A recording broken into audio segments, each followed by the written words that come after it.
তোমরা TikTok চালাচ্ছ, PUBG খেলতেছো, free fire খেলতেছো, মেয়ে নিয়ে পড়ে আসো। তোমরা কিভাবে উম্মাকে নেতৃত্ব দিবা? নামাজ পড়তেছো না, সাপ্তাহিক সওম তো রাখো না মনে হয়, আল্লাহ ভালো জানেন। দান সাদাকা কতটুকু করো আল্লাহ ভালো জানেন। কুরআন তেলাওয়াত করতে শিখতেছো না, কোনো আলেমের সহবতে যাও না। ইউটিউব, অনলাইন, ফেসবুক, ব্যাস that's all. YouTube, online, Facebook হচ্ছে একটা ফিতনার জগৎ। আপনি বলতে পারেন যে আমার লেকচারও তো যায়, অনেক বড় বড় আলেমদের লেকচারও যায়, সব মেনে নিয়েই বলছে এটা ফিতনার জগৎ। সব মেনে নিলাম, আপনার কথা মেনে নিয়েই বলতেছে ফিতনার জগৎ। কারণ এর কন্ট্রোলও কুফরের শক্তির হাতে, এর কন্ট্রোলও তাগুতি শক্তির হাতে।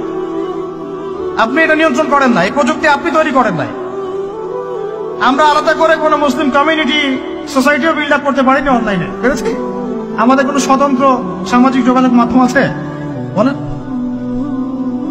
ওমর ইবনে খাত্তাবের মতো একজন স্বাধীন মানুষ দেন। হামজা রাদিয়াল্লাহু আনহু স্বাধীন কখন? আবু জাহেল আল্লাহর নবীকে একটা আঘাত করেছে, বলেন নাউজুবিল্লাহ, সাল্লাল্লাহু আলাইহি ওয়াসাল্লাম। আপনারা তো জানেন তার পিঠের মধ্যে উটের নাড়ি ভুড়ি দেওয়া হয়েছে, চাপানো হয়েছে। তো এই দৃশ্য একজন দাসী দেখেছে, হামজা রাদিয়াল্লাহু আনহু স্বীকার করে আসছেন, তাকে বলছে তোমার ভাতিজাকে এরকম আঘাত করেছে আবু জাহেল।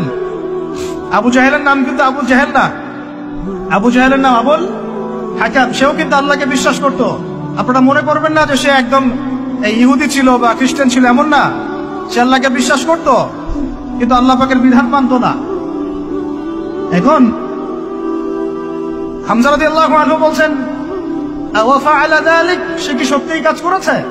হ্যাঁ, সত্যিই কাজ করেছে। আচ্ছা চলো দেখাও আবু জাহেল কোথায় আছে। তিনি ঘোড়া ছুটাই গেলেন কাবা ঘরের সামনে, গিয়ে বললেন যে তুমি আমার ভাতিজাকে গালি দিয়েছ, তুমি আমার ভাতিজাকে আঘাত করেছ, জেনে রাখো আমি আজকে থেকে আমার ভাতিজার দিনের উপর আছি। এই কথা বলার সাথে সাথে তার উপর আক্রমণের চেষ্টা করা হচ্ছিল। তিনি নিজে একটা ঘুষি দিয়ে আবু জাহেলের একটা দাঁত ফেলে দিলেন। আর দাঁত যে পড়ে গেছে কিনা সিরাতের কিতাবে এটা স্পষ্ট নাই, কিন্তু আঘাত একটা ঘুষি দিয়েছেন এটা স্পষ্ট। ঘুষি দিয়ে বলছেন রুদ্দাহা ইন ইসতাতা, রুদ্দাহা ইন ইসতাতা, যদি সাধ্য থাকে এই ঘুষিটা আমাকে ফেরত দিয়ে দেখাও, সাধ্য থাকলে আমাকে আরেকটা আঘাত করে দেখা। আকুলু মা ইয়াকুল, আমি তাই বলি যে আমার ভাতিজা বলে। শাহিদতু আল্লা ইলাহা ইল্লাল্লাহ ওয়া আন্না মুহাম্মাদান আবদুহু ওয়া রাসূলুহু, আমি সাক্ষ্য দিচ্ছি বা দিলাম আল্লাহ ছাড়া কোনো ইলাহ নাই, মুহাম্মদ আমার ভাতিজা আল্লাহর রাসূল। তোর সাধ্য থাকলে আমাকে ঠেকা। এরকম জেনারেশন দিতে পারবেন? আপনার ছেলেটা কি এরকম? আপনার ভাইরা কি এরকম?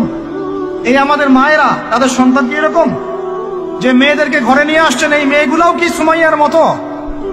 উম্মে আমারা একজন নারী সাহাবী, উম্মে আমারা উহুদের যুদ্ধে চতুর্দিক থেকে আল্লাহ নবীকে আক্রমণ করা হচ্ছে, তিনি একাই তীর ছুটছেন। মহিলা সাহাবী, নারী সাহাবী। আমাদের নারী মেহেদি দেয় বসে বসে, তাও বয়ফ্রেন্ডের জন্য। আমাদের নারীরা ঘরে বসে বসে মেহেদি দেয়, পার্লারে যায় বয়ফ্রেন্ডের জন্য। আর উম্মে আমারা রাদিয়াল্লাহু আনহা, তাদের মতো সাহাবীরা জীবন দেন রাসূলের জন্য। স্বাধীনতা এই যে তারা স্বাধীন, আল্লাহর দাসত্বের অধীনে তারা কাউকে পরোয়া করতেন না। তখন উম্মাহ ছিল স্বাধীন।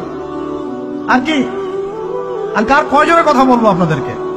মুসআব বিন উমাইর, বিখ্যাত সাহাবী, তরুণ সাহাবী, দায়ী মানুষ, এত দামি পারফিউম ইউজ করতেন, এটা এখনকার লাখ টাকা কোটি টাকার দাম হবে।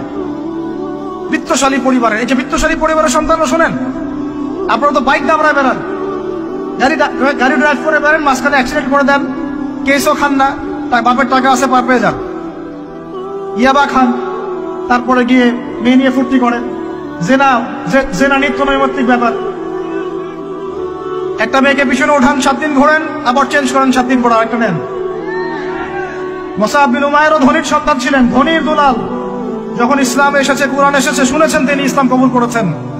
মা সম্পত্তি থেকে বঞ্চিত করেছে, তাকে চাটাইয়ের মধ্যে জড়িয়ে নিচে আগুন দেওয়া হতো, ধোঁয়া দেওয়া হতো, আযাব দেওয়া হতো পারিবারিক ভাবে। তিনি যখন নবীর কাছে আসলেন, নবী তাকে বললেন তুমি মদিনায় যাও। কোথায়? মদিনায় গিয়ে দাওয়াতি কাজ করো। মদিনায় দাওয়াতি কাজ করতে লাগলেন। তার একক দাওয়াতে মদিনার ৭৫টা পরিবার ইসলাম কবুল করেছে। এই যে মদিনায় যে ইসলামের আপনি জয় জয়কার দেখছেন, এটা মুসআব বিন উমাইর রাদিয়াল্লাহু আনহু দাওয়াতের একটা ফসল, আল্লাহ রাসূলের দোয়া। কয়টা পরিবার? এই ৭৫ পরিবার এসে বায়াত করলেন নবীর কাছে। তারপরে নবী হিজরত করলেন মদিনায়। এমনি এমনি হয়নি, এগুলো প্রেক্ষাপট। ওই মুসআব বিন উমাইর রাদিয়াল্লাহু আনহু উহুদের যুদ্ধে শহীদ হচ্ছেন, তার গায়ে তখন ৫০টার বেশি তরবারের আঘাত।